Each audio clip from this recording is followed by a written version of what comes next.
পরমারাধ্যা জগৎজননী শ্রী শ্রী বড়মায়ের শুভ জন্মমাস পবিত্র শ্রাবণ মাসের পূর্ণ লগ্নে বিনম্র শ্রদ্ধাঞ্জলি সহ আভূমি লণ্ঠিত ভক্তিপূর্ণ প্রণাম জানাই তব রাতুল রাঙা চরণে।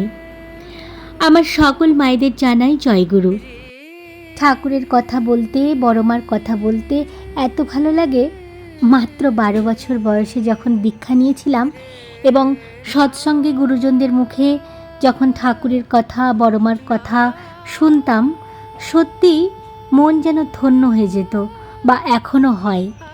এবং আজ এমন কিছু বাস্তব ঘটনা আমি আপনাদের সাথে শেয়ার করব, শুনলে আমি নিশ্চিত আপনাদেরও আরও বড়মার প্রতি শ্রদ্ধা কয়েক গুণ বেড়ে যাবে।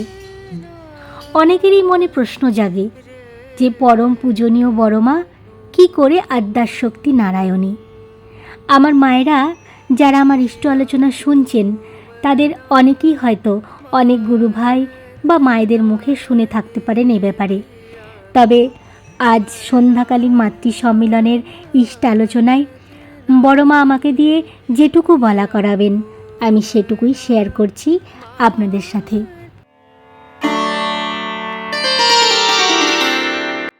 পরম পূজনীয় বড়মা কি করে আদ্যাশক্তি নারায়ণী। বড়মায়ের রান্নাঘরে কাজ করে দিতেন মা ভবতারিণী বলে এক মা। মা ভবতারিণীকে কেন্দ্র করেই এই ঘটনার উৎপত্তি। একদিন ভবতারিণী মা ভাবছেন, আমি তো অনেক দিন ঠাকুর বাড়িতে আছি, শ্রী শ্রী ঠাকুরের অনেক অলৌকিক ক্ষমতা আছে, কিন্তু বড়মাকে দেখছি এবং তার সঙ্গে থাকছি, কিন্তু তার মধ্যে কোনো অলৌকিক কিছু আছে বলে আমার মনে হয় না। এইরকমই ভাবতে ভাবতে তিনি ঠাকুরের ঘর থেকে নিচে নেমে আসছেন রান্নাঘরের দিকে। ভবতারিণী মা দেখলেন শ্রী শ্রী বড়মা সিঁড়ি দিয়ে ওপরে উঠছেন। আবার দেখলেন রান্নাঘরে শ্রী শ্রী বড়মা পীড়ার ওপরে বসে। বড়মাকে এইভাবে দেখে ভবতারিণীর মাথা ঘুরে পড়ে অচৈতন্য হয়ে গেলেন। বড়মা ভবতারিণী মাকে সঙ্গে সঙ্গে জল ছিটিয়ে দিলেন। ভবতারিণী মায়ের জ্ঞান ফিরে এলে বড়মা বললেন, তোর কি হয়েছে?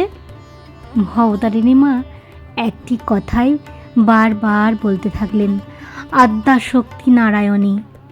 এই কথা বড়মার কথা উঠলেই তিনি বারবার বলতেন। মানিকতলার দোতলা বাড়িতে শ্রী শ্রী ঠাকুর ও শ্রী শ্রী বড়মার কিছুদিন থাকার এক বাস্তব ঘটনা তুলে ধরছি আপনাদের কাছে। মানিকতলায় একটি দোতলা বাড়িতে কিছুদিন ঠাকুর থাকতেন। একদিন হঠাৎ ভূমিকম্প হলো। আশেপাশে বহু ঘর বাড়ি ভেঙে পড়ার শব্দ শোনা গেল। ঘর বাড়ি দুলতে শুরু করলো। ঠাকুর নিচতলা থেকে ভক্তমণ্ডলী সহ বাইরে বের হয়ে আসলেন চাপা পড়ার ভয়ে। তারপর দেখা গেল বড়মা আসেন নাই, তিনি দোতলায় বারান্দায় দাঁড়িয়ে আছেন। ঠাকুর উদ্বিগ্ন হয়ে ডাকছেন, বড় বউ তাড়াতাড়ি নেমে এসো, বাড়ি ভেঙে পড়তে পারে। বড়মা এলেন না। ভূমিকম্প থেমে গেলে বড়মাকে সদাপ্রিয়দা জিজ্ঞাসা করলেন, যদি ঘর ভেঙে পড়তো আপনার ভয় করেনি?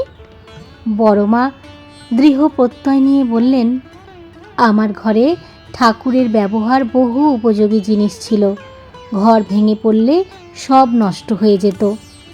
আমি জানি আমি ঘরে থাকলে ঠাকুর কিছুতেই ঘর ভাঙতে দেবেন না। আমি নেমে গেলে ঘর ভাঙতেও পারত। বড়মার ছোট ছোট জিনিসের ওপর দরদ কতটা ছিল সেটাও একটু তুলে ধরছি আপনাদের কাছে।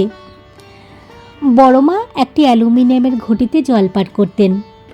ঘটিটির বয়স যে কত, আর কত ধাক্কায় যে এবড়ো খেবড়ো হয়ে তার আসল চেহারা হারিয়ে ফেলেছে তা বলবার নয়।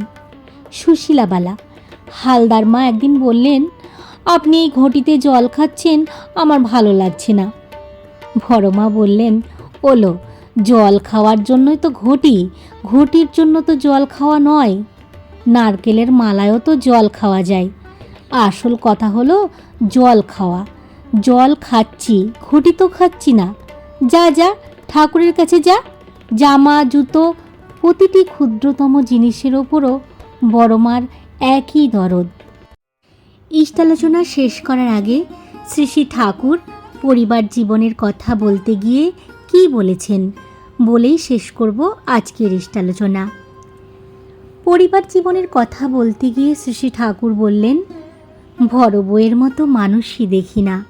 আমার খুব শ্রদ্ধা হয়।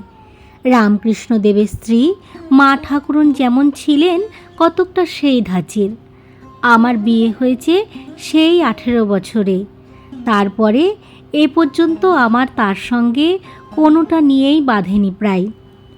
কার কথা মতো বাড়ির ভেতরে গাব গাছটা কেটেছিল সেই দিন আমার রাগ হয়েছিল। তাছাড়া আমার মনে কোনোই ব্যথাই দেননি। কংস রাজার খেয়ালের মতো কত হুকুম চালিয়েছি, হাসি মুখে সুখে করেছে, সন্তপ্ত হয়ে নয়। আমি চলে গেলে এর টেকা মুশকিল। তবে বড় খোকা এত বিবেচক, এই যা ভরসা। কাজলও চমৎকার। ভগবান করুন এরা বেঁচে থাকে, সুস্থ থাকে। শ্রী শ্রী বড়মা কী করে আদ্যাশক্তি নারায়ণী হয়ে উঠলেন, ঠাকুরের প্রতি ওনার কতটা ভরসা ছিল, ছোট ছোট জিনিসের ওপরও দরদ কতটা ছিল, এবং সাথে সাথে ঠাকুর পরিবার জীবনের কথা বলতে গিয়ে কী বলেছেন তা সবটাই তুলে ধরলাম আজকের মাতৃ সম্মেলনের ইষ্টালোচনায়। আমার সকল মায়েদের কেমন লাগছে অবশ্যই জানাবেন কমেন্ট বক্সে। আপনাদের একটি লাইক ও কমেন্ট আমাকে বলার উৎসাহ আরও বাড়িয়ে দেয়।